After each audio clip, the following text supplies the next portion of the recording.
warahmatullahi wabarakatuh.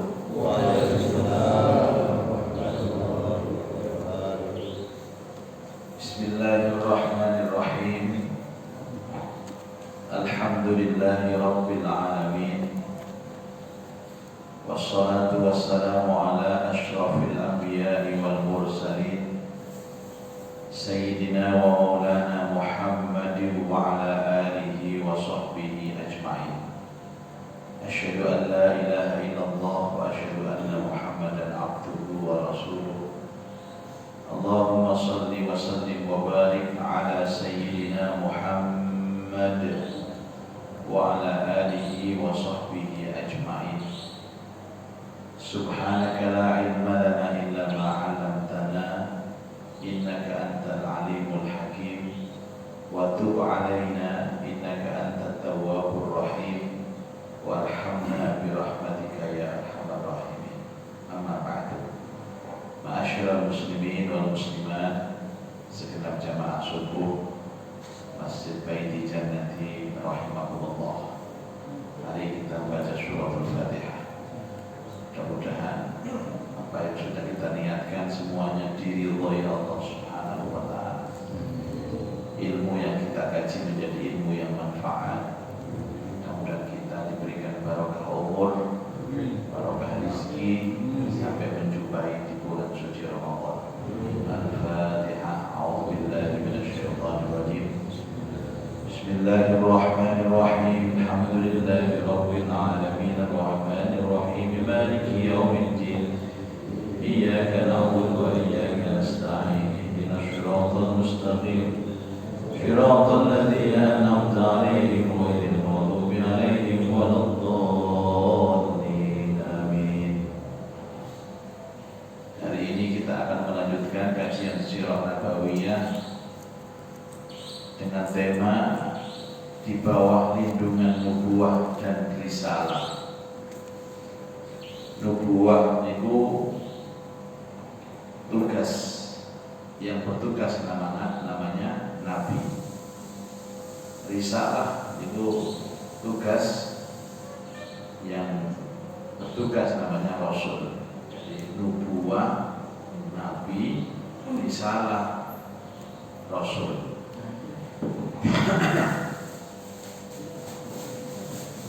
Ini artinya nabi akan diangkat Allah menjadi nabi dan rasul. Tapi Bapak Ibu, ketika Nabi Muhammad SAW ini diangkat jadi nabi dan rasul, itu bukan janjian, Pak. Jadi nabi ini bukan semerap, diangkat nabi ini bukan semerap. Berarti diangkat rasul itu tidak tahu. Jadi buatnya Muhammad nanti kamu umur 40 tak angkat jadi nabi. Jadi nabi sendiri yang mau diangkat itu tidak tahu apa itu. Itu loh bedanya diangkat jadi wali kota sama jadi nabi. Kalau wali kota kan perlu proses yang panjang. Dulu itu ada guyonan, saya kan dekat dengan pimpinan Jawa Timur ini ya. Mulai dulu Pak Sofi Sudirman saya dekat, dengan Pak Imam dekat, dengan Pak Karwo saya dekat, dengan ini lebih dekat lagi. Waktu itu ada makan-makan, saya diundang, satu meja itu ada Pak Karwo, ada Bu Karwo, ada Bu Gubernur sekarang ini, kemudian ada beberapa pejabat lama. Terus saya ditanya sama Pak Karwo, Pak Yai mau nggak jadi gubernur? Saya tidak menjawab, Pak, karena dalam hati saya tidak mau. Bukan tidak mau, Pak, nggak pantas. Oh, nggak usah Pak D, gubernur itu angin. Satu harus pilkada, biayanya banyak, harus usaha kemari dari dukungan dan lain sebagainya. Oh, ini tidak pakai pilkada, tidak pakai dari dukungan, tidak pakai biaya. Lu yang apa caranya? Saya nabi, kopi bapak.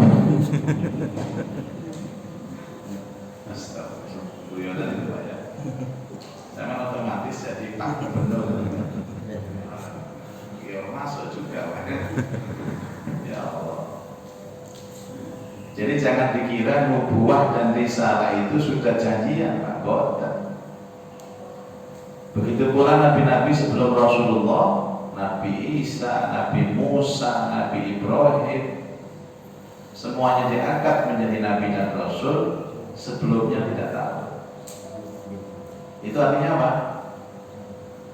Nubuwah dan risalah ini hak prerogatif Allah.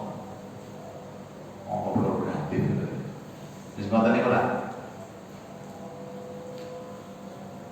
Termasuk wali, Bapak Ibu. Wali itu kan identik dengan nabi juga, cuman kan levelnya di bawahnya nabi. Jadi wali itu, kalau wali-wali benar, dia tidak tahu kalau dirinya itu wali. Jadi tidak ada wali itu memperkenalkan diri, tidak ada, Pak. Tepangaken pulau wali suami. Ya kata saya. Wali murid ya. Jadi jangan pernah kita berharap apapun menjadi wali, jangan pernah berharap apapun menjadi nabi. Apalagi ada hadis yang menyatakan Allah mengutus aku sebagai nabi terakhir, wala nabiyya min ba'di, dan tidak ada nabi setelahku. Jadi menjadi akidah Ahlussunnah wal Jamaah itu membangun keyakinan bahwa Rasulullah Muhammad adalah nabi terakhir dan tidak ada nabi setelahnya. Maka Muhammadun aba ahadin min rijalikum walakin Rasulullah wa khataman nabiyyin. Muhammad bukan bapak dari laki-laki di antara kalian, tapi Rasul Allah dan penutup para nabi dan rasul. Jadi kalau ada orang mengaku nabi, hebatnya bagaimana, saktinya bagaimana, kita Ahlussunnah wal Jamaah wajib menolak. Misalkan orang-orang yang ngaku nabi wajib ditolak dan wajib dilaporkan polisi, sebab itu bentuk pelecehan agama. Lah apa yang dirasakan oleh Rasulullah SAW menjelang diangkat menjadi Rasul? Gelisah. Gelisah. Gelisahnya bukan gelisah sumpok kayak kalau sampai ini kita awak gelisah gara-gara utang. Ini Nabi boten. Gelisah melihat fenomena masyarakat, melihat orang menyembah berhala, Nabi gelisah. Melihat orang nyembelih kambing, nyembelih onta, sembelihannya dipersembahkan untuk berhala, gelisah. Melihat orang minum minuman keras, Nabi gelisah. Ya, kemarin dikatakan melihat musik-musik yang melalaikan juga Nabi gelisah. Bapak Ibu sekalian, kita yakin bahwa kalau Nabi itu pasti punya iman yang sangat tinggi, iman yang sangat kuat. Dan tanda iman kuat itu adalah kegelisahan melihat kemungkaran dan kemaksiatan. Nek panjenengan kok ana wong maksiat, atine biasa, ana wong mungkar, atine biasa. Jangan-jangan iman itu sudah ada. Saya ya macam-macam lah. Lihat mungkar itu ya macam-macam. Misalkan ada orang di kampung ini, misalnya ada buka warung terus tiba-tiba ada orang minuman keras, kalau kita itu biasa saja. Minimal itu ada tetaran-tetaran, ini salah ini. Adapun kemudian milih no, itu urusan belakang. Yang penting ada hati, ini salah. Ya sama Bapak Ibu panjenengan kalau melihat keluarga sholat subuh, panjenengan ke masjid, kalau dia nggak bangun, hatinya biasa. Wah, jangan-jangan iman kita ini sudah turun. Jadi indikator iman itu drop justru bukan pada diri kita, bagaimana perasaan kita melihat kemungkaran. Dan menjelang itu Bapak Ibu, Nabi itu kayak apa ini? Kayak apa? Dan akhirnya bertahanus menyendiri. Jadi menjelang menerima wahyu itu Rasulullah SAW beruzlah. Uzlah itu artinya mengasingkan diri dari keramaian masyarakat. Kemana uzlahnya? Ke sebuah gunung, namanya Gunung Cahaya atau Jabal Nur. yang di puncaknya itu ada gua yang sering kita sebut dengan Gua Hira. Terus bagaimana? Jadi Bapak Ibu, Nabi memilih gua. Kalau Wali Songo itu yang meniru Nabi itu menurut saya adalah Sunan Muria. Sunan Muria, Raden Umar Said. Sunan Muria itu memilih menyendirinya juga di goa. Makanya kalau kita ke sana itu naik ke goa Bapak Ibu, itu ingat Gua Hira. Bedanya kalau Gua Hira itu kan tebing yang terjal, tidak ada tanaman sedikit pun. Sementara kalau Gunung Muria itu kanan kiri itu ada pohon-pohon hijau. Bahkan sekarang tidak hanya pohon Pak, pakai dodolan untuk melayani ibu-ibu atau ziarah. Itu karakternya itu sama dengan uzlahnya siapa? Rasulullah SAW. Badar itu yang dijabalkan di gunung juga di atas, naik tangga. Ternyata dihitung itu ada 500 tangga. Ada beberapa karakter nanti itu niru Nabi Musa alaihissalam.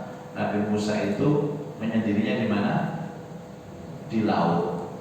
Sampai ketemu dengan Nabi Allah Khidir alaihissalam. Ada beberapa wali itu yang di laut, seperti Sunan Bonang itu di Pantura, apalagi Sunan Giri di atas Pak, Gunung Sunan Giri. Sunan Kudus di Pantura. Ya. Ada lagi menyendirinya itu seperti Raden Syahid Sunan Kalijogo di Kali. Ternyata jamaah Sememi itu juga memilih menyendiri di Tambak. Jadi bukan Sunan Jogo Kali, tapi Sunan Jogo Tambak. Enak yang ini. Tapi bukan kemuslah, bukan tahanus, tapi nyetip manuk, boleh manuk. Bapak Ibu, karena apa? Biasanya orang itu kalau gelisah, aku kok gak enak ya dengan masyarakat, menyendiri. Dan dipilihlah Jabal Nur yang jaraknya kira-kira 2 mil dari rumah Nabi Shallallahu Alaihi Wasallam. 1 mil itu berapa kilo? Kita masalah 1 mil itu kilo. 1 mil itu berapa? Berapa kilo? 1,5. Nah, 1,6. Anggap 2 kilo katanya. Berarti ini 2 mil sekitar 4 kilo Bapak Ibu. Memang betul. Panjenengan kalau umroh itu rumah Nabi kan di sekitar Ka'bah itu, terus berjalan ke Gua Hira itu kira-kira kalau naik bis dengan jalan yang lancar itu kira-kira setengah jam. Itu baru di kaki gunungnya Pak. Dan hampir jamaah haji umroh itu tidak pernah naik ke atas, tinggi. Dan waktu itu kan belum ada jalan. Sekarang masih ada jalan, terap-terap itu ada. Tapi yang bikin bukan orang Arab, yang bikin itu orang Iran dan Turki. Orang Arab itu tidak mau Pak, situs-situs seperti itu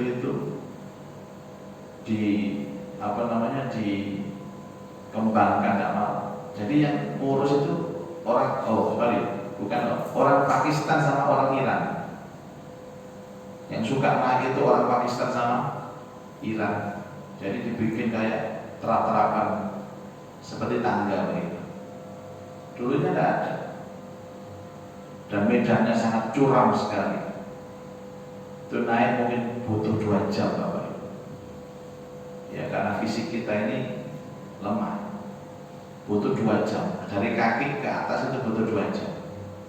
Biasanya orang sampai di situ jam 2 dini hari, sampai di atas subuh. Saya sekali ke sana Pak, udah nggak pernah ke sana lagi. Bukan kapok Pak, tapi fisik nggak kuat. Mungkin yang kurus-kurus itu kuat, yang muda-muda itu. Ya. Kalau turunnya cepat Pak, 5 menit itu sampai bawah, sampai ngelulung.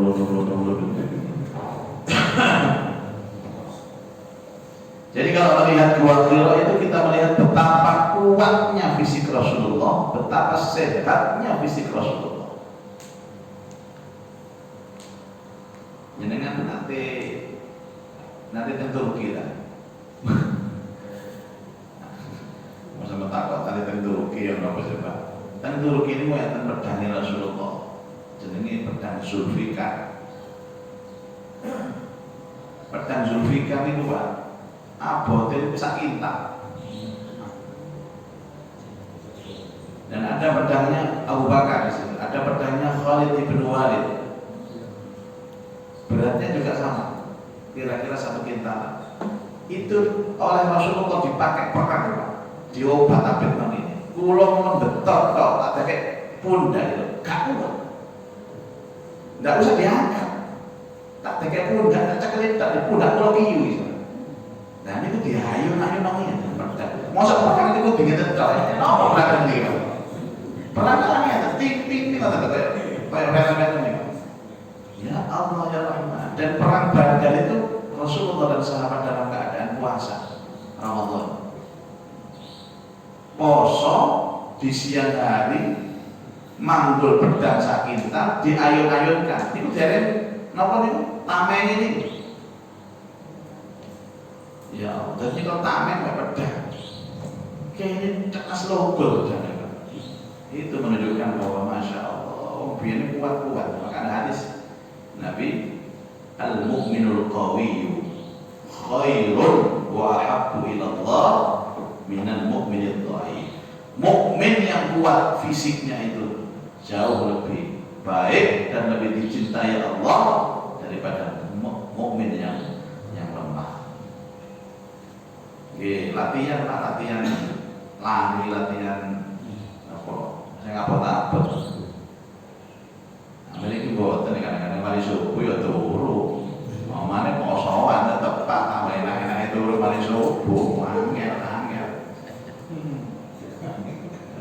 Apa ono panggilan jihad ono kira-kira ya apa awak dhewe. Melayu gak kuat. Ngangkat pedang gak kuat. Oh munggah ondo itu tidak harus menggos. Kita masuk pulau barang ini. Itu Rasulullah. Dan itu dilakukan hampir setiap hari. Pertama seminggu sekali, seminggu 2 kali, bahkan menjelang menerima wahyu, hampir setiap malam Rasulullah berada di sini. Bapak Ibu, kalau kita ilustrasikan tentang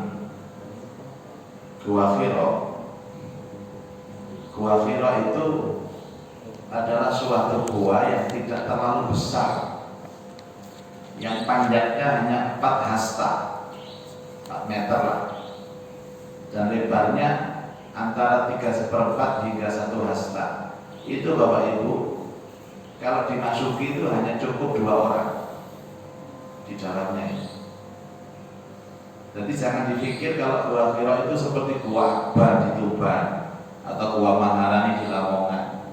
Tapi gua ini sangat kecil. Makanya disebut dengan apa namanya? Ghor. Ghor itu gua yang sempit. Gua itu ada bahasa Arab di Quran itu ada macam-macam. Yang kedua ada Al-Kahfi. Nah, itu adalah besar. Kalau gua Al-Kahfi itu agak luas. Dia ditempati oleh 7 orang, 8 orang, 10 orang di dalamnya kuat. Luas. Seperti cerita Ashabul Kahfi, 7 pemuda dalam gua itu Bapak Ibu. Itu di dalamnya tidur. Dan saya menyaksikan sendiri kalau Gua Hira itu tidak bisa masuk. Kalau Gua Kahfi bisa. Jamaah 20 masuk Gua Kahfi itu bisa. Saya pernah 3 kali ke Gua Kahfi di Jordania. Sampai sekarang penjaganya itu ya malam WA terus dengan saya. Kapan kamu kesini lagi? Kami merindukan kamu. Tawaran duit. Dalam hati Pak, tapi yang saya WA itu sabar saudaraku, ini keadaan masih pandemi jadi saya belum bisa ziarah ke sana. Kami tunggu, kami doakan semoga Indonesia barokah. Mereka itu suka mendoakan begitu. Dia senang kalau saya datang itu senang, karena ke saya pasti ngasih uang dia. Sama jamaah-jamaah itu saya urunan hafal Quran, syekh, suaranya enak sekali. Jadi itu bedanya antara ghor sama kahfi. Kalau ghor itu termasuk wasur. Jadi cerita gua-gua pada zaman Nabi Shallallahu Alaihi Wasallam itu bukan gua yang besar, itu bukan gua. Jadi beliau di situ tuh diam, zikir, melihat alam semesta, tadabbur, tafakkur. Ada tadabbur, ada tafakkur, ada tadabbur, melihat kebesaran Allah. Jadi orang itu Bapak Ibu, kalau sudah dihadiahi iman di hatinya, itu dia akan melihat kebesaran Allah itu luar biasa. Ya, ada ayat wa may yuridillah ayyahdiyahu yashrah sadrahu. Orang yang dikehendaki oleh Allah diberi hidayah, itu dadanya dibuka. Dadanya ini maksudnya bukan dodo niki, dodo mentong, tapi hatinya dibuka untuk melihat kebenaran, untuk melihat kebesaran Allah. Jadi sedikit melihat pohon dia meneteskan air mata. Itu namanya yashrah sadrahu lil Islam. Senang ngaji, senang ibadah. Niki larang loh Pak, senang niku larang aja.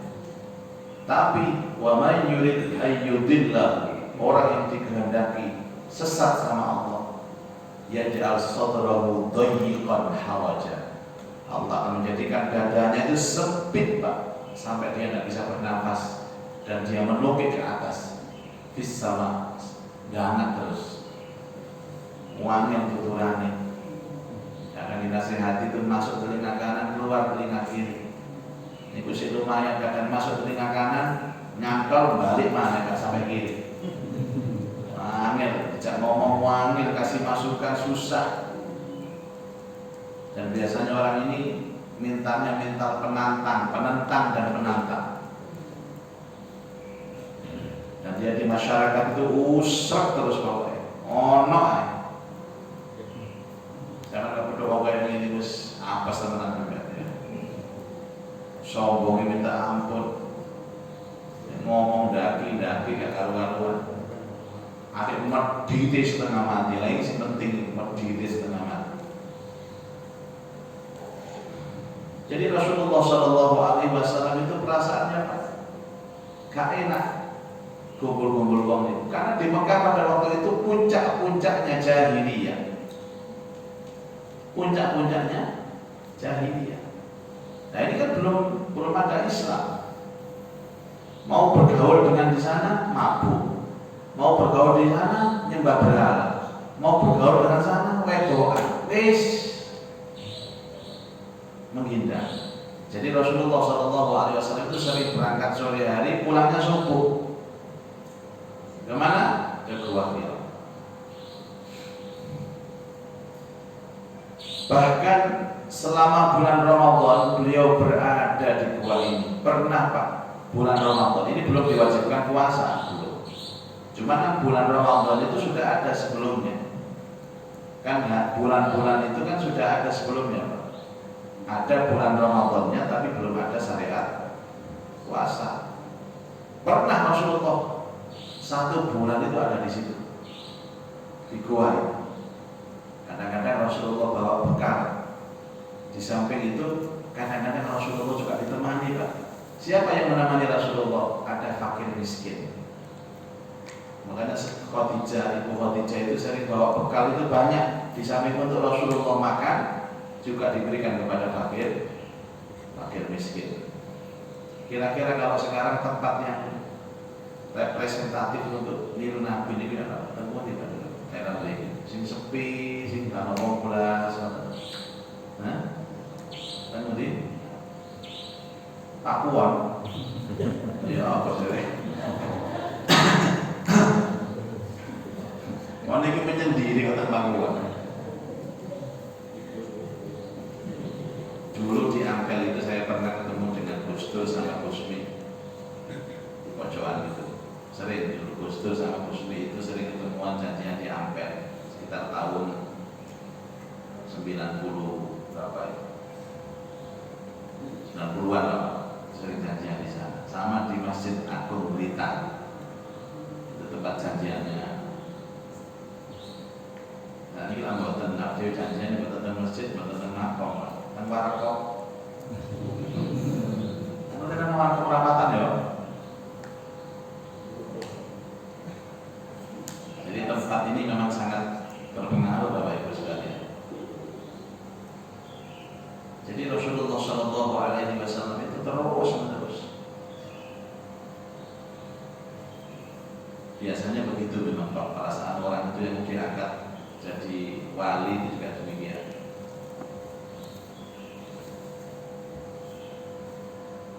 Pilihan beliau untuk mengasingkan diri ini, ya termasuk satu sisi adalah ketentuan Allah atas diri beliau. Selagi langkah persiapan untuk menerima tugas besar ini, roh manusia manapun yang realitas kehidupannya akan disusupi sesuatu pengaruh dibawa ke arah lain, maka roh itu harus dibuat kosong dan mengasingkan diri untuk beberapa saat, dipisahkan dari beberapa kesibukan-kesibukan duniawi dan juga pengaruh-pengaruh dunia, kehidupan dunia, serta kehilangan manusia yang membuatnya sibuk pada urusan kehidupan. Nah, enaknya Nabi SAW itu mendapat dukungan dari istri. Ini tuh Pak, saya bilang Masya Allah. Kemarin itu kita diskusi tentang istri, Masya Allah. Kalau punya istri kayak Ibunda Khadijah, jangan menyendiri pada apa-apa. Katanya Nabi kepada istrinya, istriku, saya ini kok kepingin menyendiri terus. Tidak suka saya bergaul dengan masyarakat yang sudah rusak seperti ini.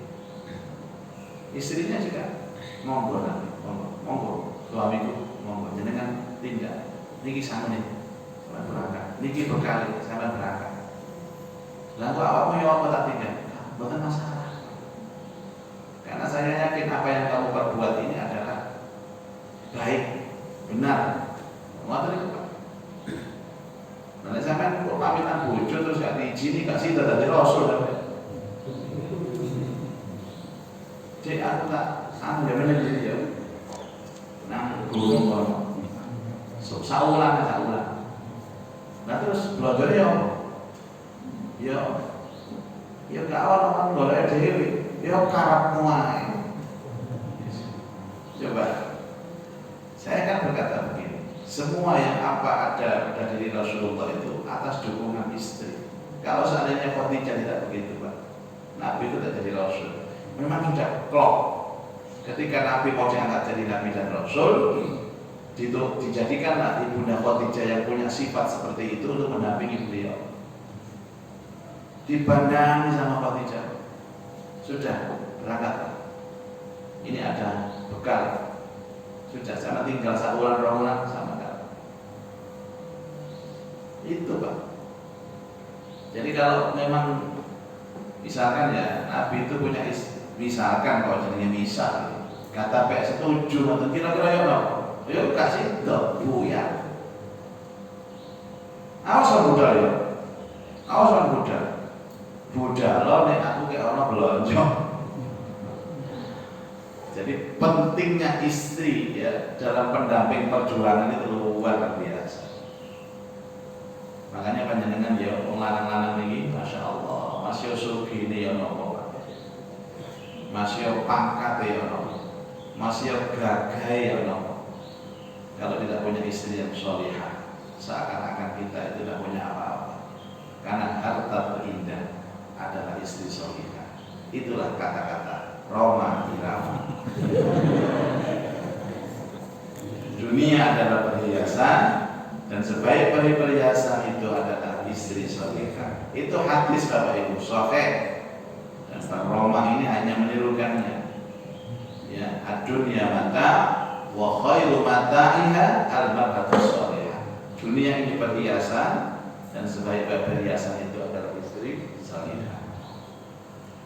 Masih sugih ya napa nek bojone mboten sholihah, ngenes sampe. Ngenes aja. Sama manggon teng pundi kan lho Pak. Menyendiri teng pundi mawon. Wis gak kumpul wong. Gak kumpul wong, tapi bojone sholihah, wis gak butuh wong liya. Dekem nang mata ya kerasan. Rasane adem koyo swarga.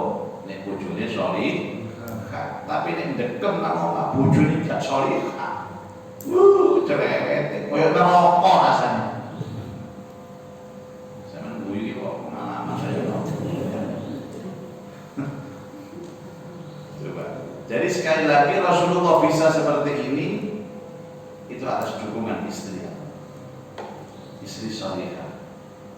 Makanya Ibunda Khadijah ini kan 4 di antara wanita yang disebut oleh Rasulullah pertama masuk surga. Awwalu nisa'i ahli jannah. Pertama adalah siapa? Imra'atu Fir'aun, Asiyah binti Mazahim, Maryam binti Imran, Khadijah binti Khuwailid, Fatimah binti Muhammad. Ini 4 wanita yang hidup di dunia yang terbaik. Dan kita tidak bisa melihat namanya, kita bisa melihat karakternya. Orang yang cantik jelita, yang tidak pernah meremut, yang tidak pernah marah, yang tidak pernah membantah kepada suami, yang tidak pernah berbuat maksiat, yang tidak pernah menyakiti hati suami, setiap harinya mensupport, ya kata-katanya lembut, selalu membuat suami bahagia dan tersenyum.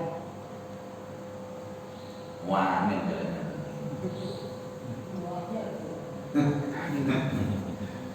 makanya orang sih boleh, boleh mana, boleh mana.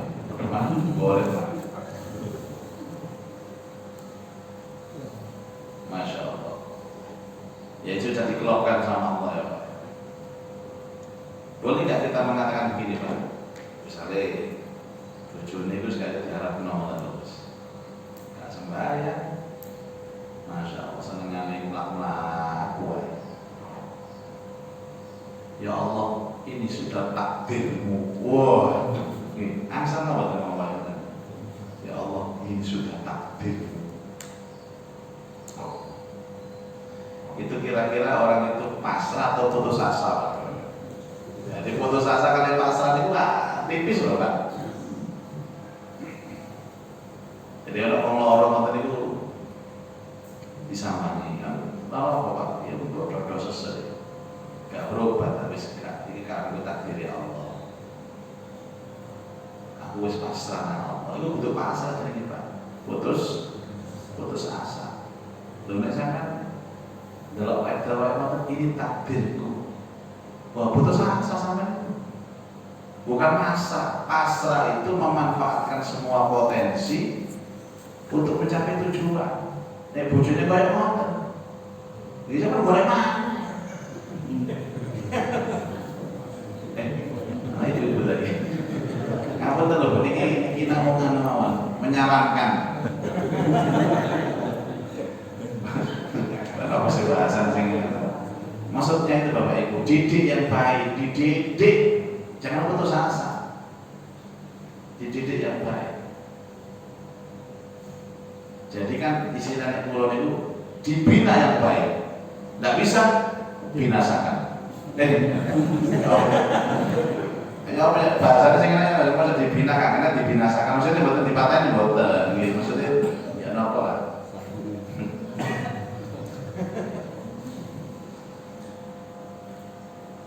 Bapak Ibu sekalian, dan Nabi Shallallahu Alaihi Wasallam itu 6 bulan menjelang menerima wahyu itu bermimpi Pak, dan mimpinya itu sama. Mimpi Rasulullah itu melihat fajar subuh.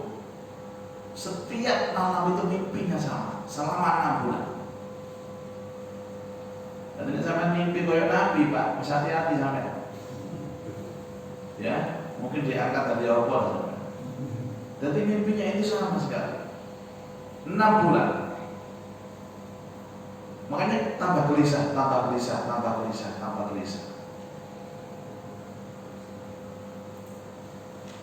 Itu yang terjadi. Ini sebelum menerima wahyu. Makanya kadang-kadang orang itu diberi kapan? Itu kadang-kadang melalui mimpi, kadang-kadang melalui keyakinan, kadang-kadang melalui seseorang, kadang-kadang melalui seseorang.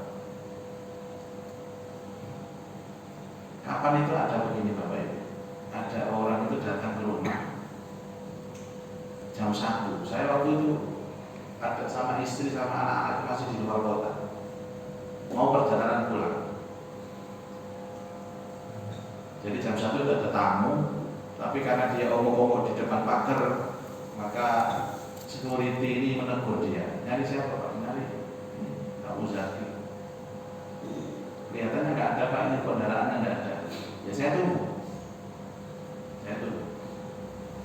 Terus saya ditelepon sama security, Pak ini ada yang suruh aja Pak besok pagi atau siang. Nggak mau Pak, oh nggak dulu. Jadi sampai rumah itu jam 2. Satunya itu gua baru Pak, yang satunya itu kelihatannya cantiknya.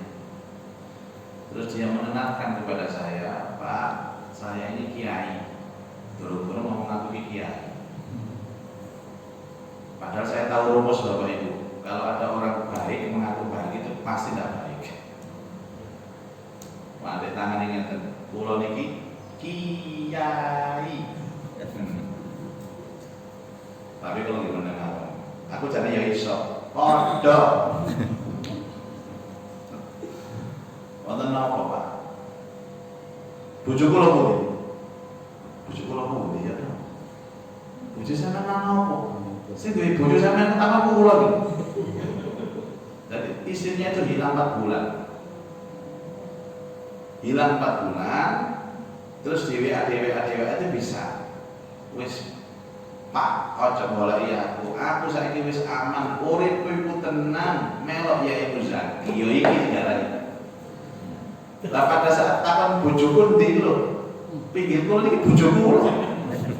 Lho sapa iki? Waduh wis angel.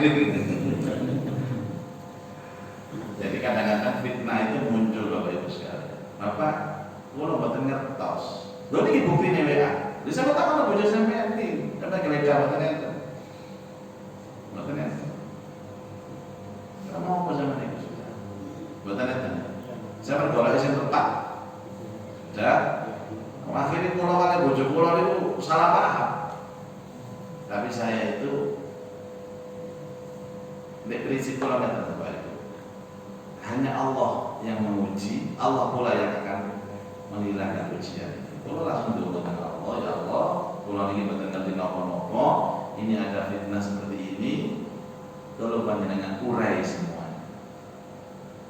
Sudah. Pun Pak, sampean mantuk mawon. Niki pun dalu. Mboten kula niki kiai, sampean hormati kula lho. Kiai dihormati. Nggih, kula hormati. Hormat kiai. Sampeyan mboten matur kula lapor security lho sampeyan. Akhirnya mau Pak. Besoknya itu datang lagi. Ya sepuro. Jaluk sepuro.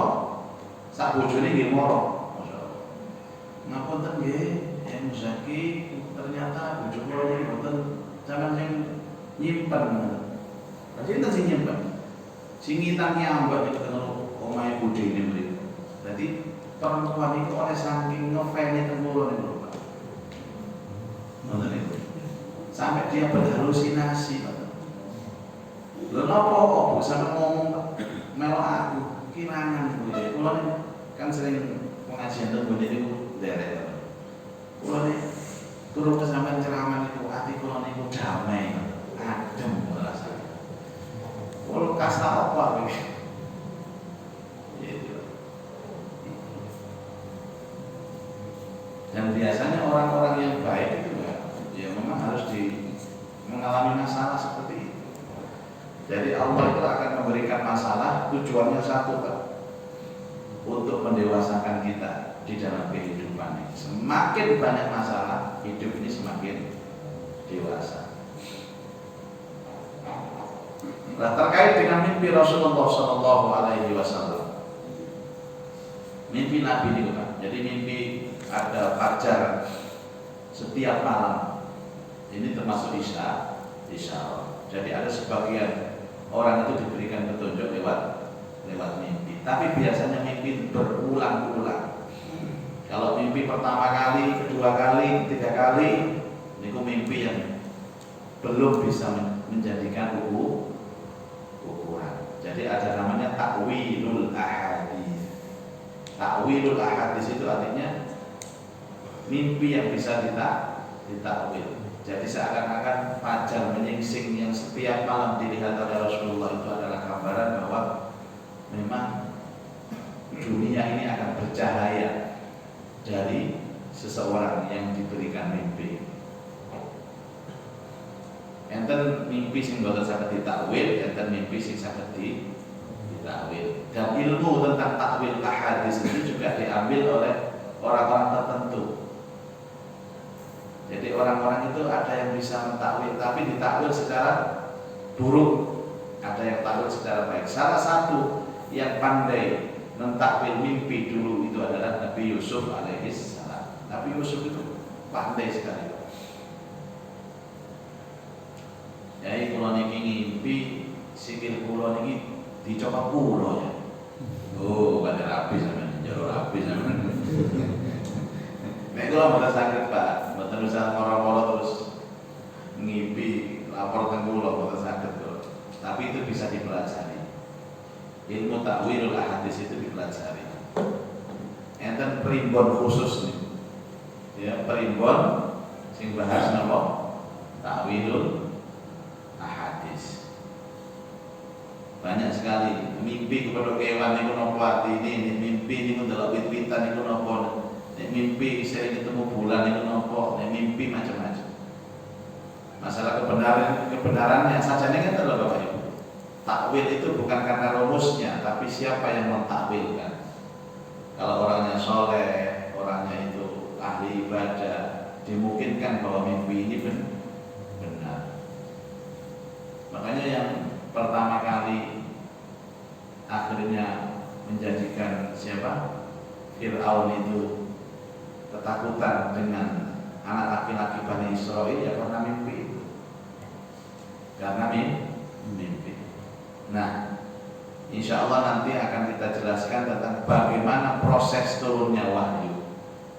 Setelah hatinya gelisah, kemudian menyendiri di Gua Hira, bermimpi selama 6 bulan ini dengan mimpi yang sama, nanti baru proses puncak Nabi Shallallahu Alaihi Wasallam menerima wahyu dan diangkat menjadi Nabi dan Rasul.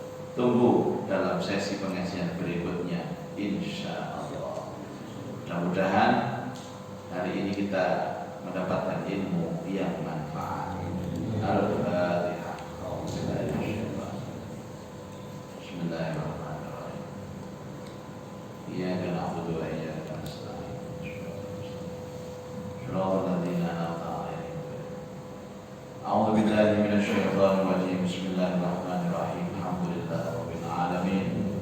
Hamdan katsiran thayyiban mubarakan fihi kama yuhibbu rabbuna wa yarda.